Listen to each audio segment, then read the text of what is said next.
নমস্কার। আজ আমি আপনাদের উদ্দেশ্যে যে দু চারটি কথা বলছি সেটি মূলত সেই সকল তরুণ ক্রিয়েটারদের উদ্দেশ্যে যারা আত্মসম্মানের সাথে মাথা উঁচু করে গর্বের সাথে এই বাংলার মাটির জন্য অবিরাম লড়াই করে চলেছেন। এবং আমাদের এই বাংলার পুণ্যভূমি, আমরা সবাই জানি ভারতবর্ষের স্বাধীনতার পূর্ব সময়কাল থেকেই নির্ভীকতা, সাহস এবং বীরত্ব সহ আত্মবিশ্বাস আর দৃঢ়তার সঙ্গে নিজের কথা নিজেই বলে এসেছে।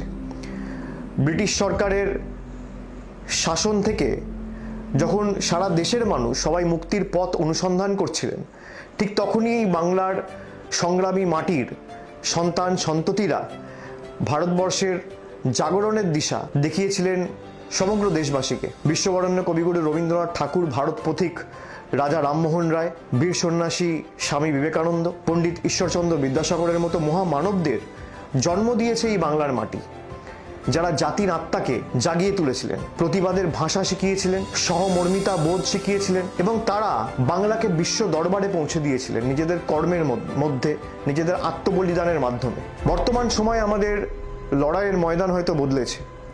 এই সময় দাঁড়িয়ে আমাদের লড়াই শুধু রাজপথে কিংবা সংসদের কক্ষে নয়, বা হাইকোর্ট বা সুপ্রিম কোর্টেই শুধু সীমাবদ্ধ নয়।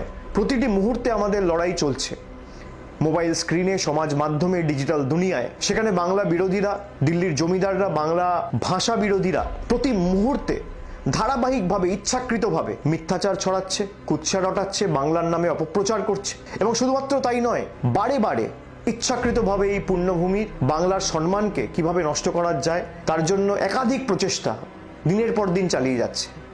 আজকের লড়াই শুধু বন্দুক বা তলোয়ার দিয়ে নয়, আজকের লড়াই মোবাইলে, সোশ্যাল মিডিয়ায়, সমাজ মাধ্যমে এবং সর্বোপরি সত্যের বার্তা দিয়ে আমাদের লড়তে হবে।